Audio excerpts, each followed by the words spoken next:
Stathopoulos and Josh Phegan come together in an incredible podcast, Grow, Scale, Master. An energetic approach to drive progress, master skills, build strengths and put the strategy back into rapid business and personal success. Backed by real-world experience in rapid scaling to playing the long-term game of business, it's the story of all the lessons learned on the journey to mastery. Be inspired, renew your energy and chase the future with Grow, Scale, Master. Con, Josh, we're in a crisis. What do you mean, mate? We were friends, aren't we? No. But this is what we're going to talk about today. It's crisis management. Oh. So there is no doubt that sitting inside of your business, a crisis is going to strike. Yeah, daily. I give you, maybe not these things, but let's think about different types of crises. Yep. COVID was one. What's that? COVID was one. Yep. Your 3 top salespeople walk out. Yep. Lose a client, lose a listing. An office burns down. Yep. Floods, and office floods. Someone steals all your data. Yes. Cyber hacked. Yes. Okay. Yeah. I think this is becoming a little too easy for you. Yeah, now. wow. But let's go to talk a bit about it. So one of the things to think about it is that there is no doubt the crisis is going to happen to you. Yes. We've been involved in lots of different things inside the real estate industry, things that have not gone well, things that literally will probably never ever see the light of day in the more general public. Yep. And the thing about it is that literally whenever anyone brings a crisis to me, and I think that sometimes I've inadvertently created a bit of a business out of this where people bring you and go, mate, I really need a hand. I've got this thing. How do you fix it? And often it's great because you are in a position, you can be third party, you can be neutral, and you can be in a position that you're very, very calm. And I kind of love that stoic idea is that literally this too shall pass. So that was one of the most important things, is too shall pass. And I kind of love that. I think it was Robert Frost who wrote that as a quote. But, when you start to think a little bit about it, like you've got to always have something to look forward to. You've got to appreciate what you've got. And you've got to realize that we're just another minute closer to all this being done. Yeah. And it's a really important conversation. No oxygen, no fire is one of the first rules that we learn in crisis management when we worked in newspapers. Yep. So if something is not going right, don't give it a lot of oxygen. Yep. And I think this is really hard for a real estate agent, when you get that solicitor's email about something and someone wants to sue you or something's going to go sideways. And Phil Harris said to me, he said, if you're not having someone trying to sue you at least every 6 or so weeks, you're probably not having your Who's go. Phil Harris? Yeah, don't be like that. So love you, sweet chili Philly. You just got it a crisis. So now, the interesting conversation is that there's actually a model for this, and McKinsey & Co. were the best at producing this. And I read this during the course of the pandemic. Okay. And it was awesome because the first key thing is that you go into it, you are now no longer, let's take you to ground zero in our business. You are now no longer allowed to travel.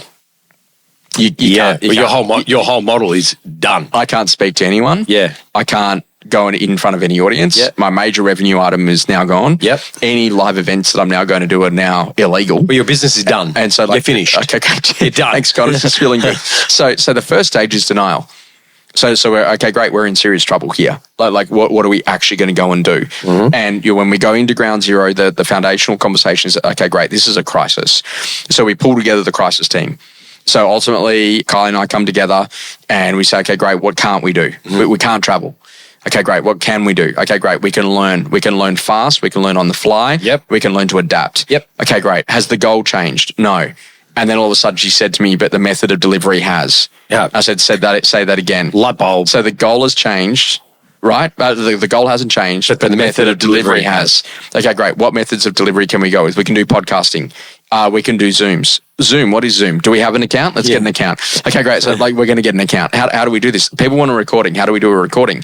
Okay, so all of a sudden this started to happen. So we started to go in from denial that this was happening to now crisis. Okay, great. This is the new world. Into the next conversation, into now, okay, great. Planning. What are we going to do? Okay, great. We've got to hit a certain amount of revenue. How many Zooms could we do a week? How much time would it take to us to prepare those? What would the dollar amount need to be per Zoom to make that happen? Yeah. Would the customer pay that? How does that work? Okay, great. And then planning then gets us into opportunity. Now, all of a sudden, what could we go and do? And so what happened in a question is that all of a sudden we came up with this idea and we're going to go and do this thing called the unmissable event. I was running around the Bay Run, and I thought this is an event you do not want to miss, and it's all going to be 100% virtual.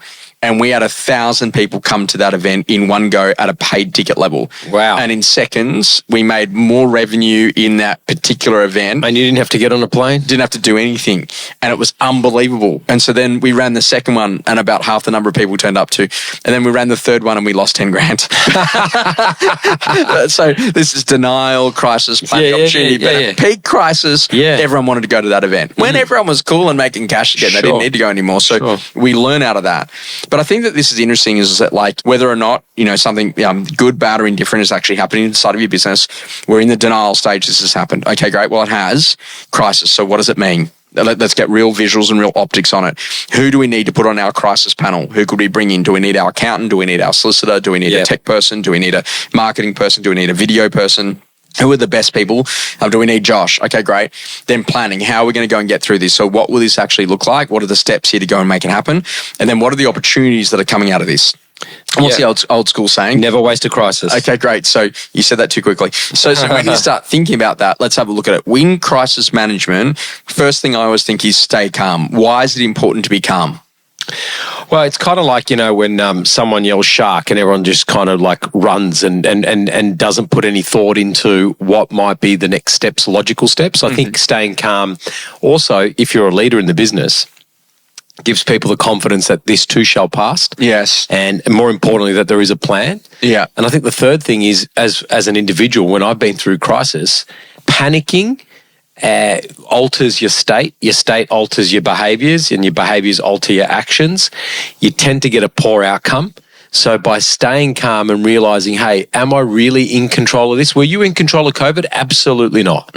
But you're in control of the steps, the denial and then the crisis team, and then having a look at the problem that you're trying to solve and the opportunity at hand. And I think that's where that phrase came from. Never waste a crisis. And I think that for me, like I developed some really good mindset tools. So Con, what I'm going to tell you is that you're a rally car driver. You're out there, you're driving around the rally track. You've been doing it with a co-pilot for so long, you know every single twist and corner. You know exactly what to do. Yeah. One morning you wake up and you're super confident. You don't take the navigator with you and you just decide to go out there and burn it on the track. Yep. As you go burning it on the track, you take all of a sudden this brand new jump that's being built. You jump into a brand new section of the rally track that you've never ever been to before. There is so much mud, so much dirt. It's sticking on the tires. All of a sudden it's going all over the windscreen. You cannot see out there, but all you got to do is you just got to slide around every corner and you just got to try to make your way home. You don't know when you're going to get there, but just keep on driving. Wow. And that was a really fantastic conversation. And then I took that little story and started thinking, okay, great, how could I do better with that? Then there was the Ariana Huffington one, where she said, okay, great, you're on a train. You see beautiful scenery. There's amazing things that are happening out there in the world. All of a sudden you fall asleep because the scenery is so beautiful and beautiful, soft, warm light is falling on your face. And then all of a sudden you wake up and you hear them calling that we're at a station. You think it's your station. You furiously run. You grab all of your bags. You get off at the station. All of a sudden you're standing there on the station as the train departs. You now see that you were in this absolute myriad of the worst environment that you could ever be in your entire life. How much longer do you stay in that bad environment before you jump back on the next train and get the hell out of there to a better environment? Wow. And then literally, Con, you watch a bad movie. Do you watch it again? No. Then why when you have a bad thought, do you replay it? Ooh. Did you make that up? Yeah. No, you didn't. Yeah. That's good. So that's trademark. People out there. So you're 100% right. So stories, analogies help people to be able to connect with the pain that's going on. Well, I heard we've got some of our people that are going through some really bad personal stuff at the moment. They're okay. They're getting through. And one of them said, "You know what? I'm in the middle of the storm.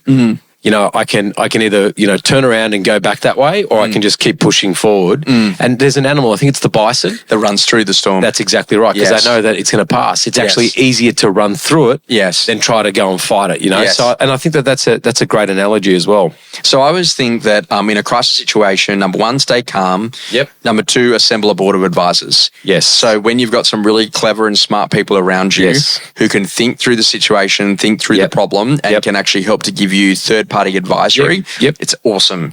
Next one after that, protect the asset. Yes. Routine is the mother of all strength. So if you're in a position that you keep looking after your diet, your exercise, your sleep. I was rewatching something of Tony Schwartz's the other day, and he said, this is really powerful.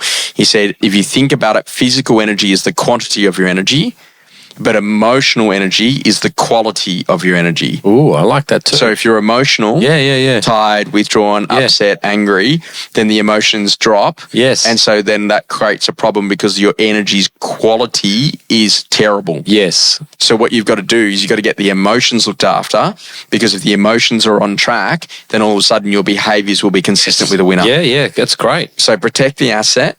then get yourself in a position that literally learn how to stay calm under fire. You do not have to reply. And I think that this is the big thing, is that like literally, we've had it a few times and someone's written a legal letter about something and, it's a trademark issue or blah, blah, blah, blah, blah. Shotgun reply. And you just want to jump on it. Hey, breathing. No, correct. You have no responsibility to have to reply. I had a former CEO of McGrath said to me, the power that you give yourself when you are calm and you don't react, no one can beat you at that. So do you have a crisis panel in your organisation? Well, to touch wood, we really haven't had to deal with that many crises. I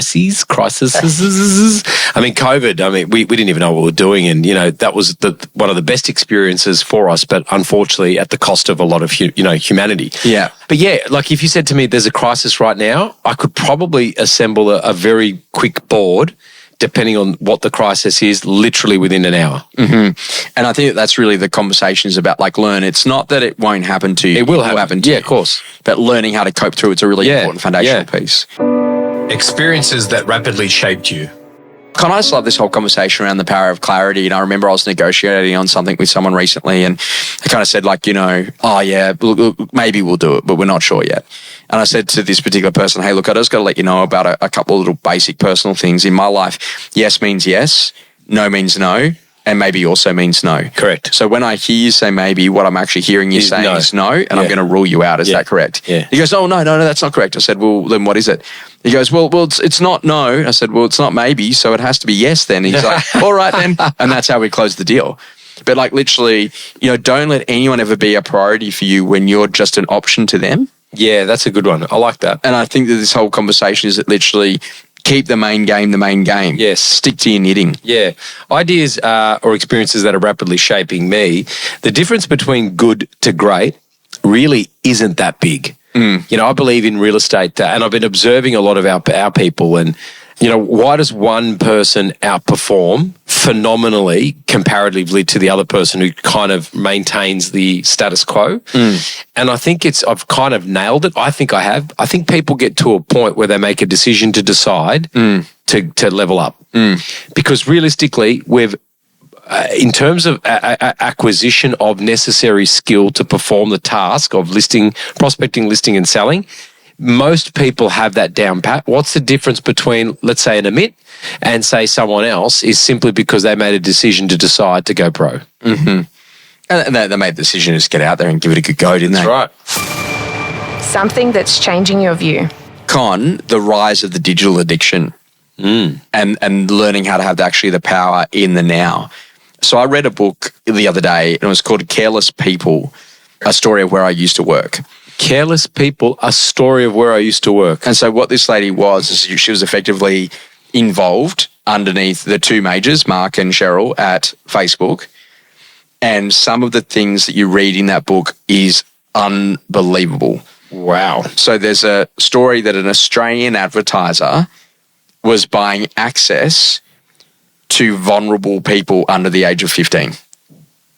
So if you had written something, about body image, if you'd written something about you don't feel great, then they would then take that as an advertising audience and serve ads to it. Wow. That's deplorable. And so they realized that they could get Facebook in globally with practically hardly any changes if they helped the politicians realize it could be their easiest election platform tool. Wow. And so they go to zoom into different years like 2016 and they're telling Mark that, hey, congratulations, you actually got Trump elected at this point. And he's like, no, I didn't. No, he did it on his own merit and people voted for him. No, you did it. And they actually go to show the power of the algorithm and how it's been able to sway society and how it's been able to sway governments globally. Wow. Now, regardless of politics, the foundational idea, man, it made me effectively want to just eject and delete from all social platforms in that What's moment. The book called again? Is it?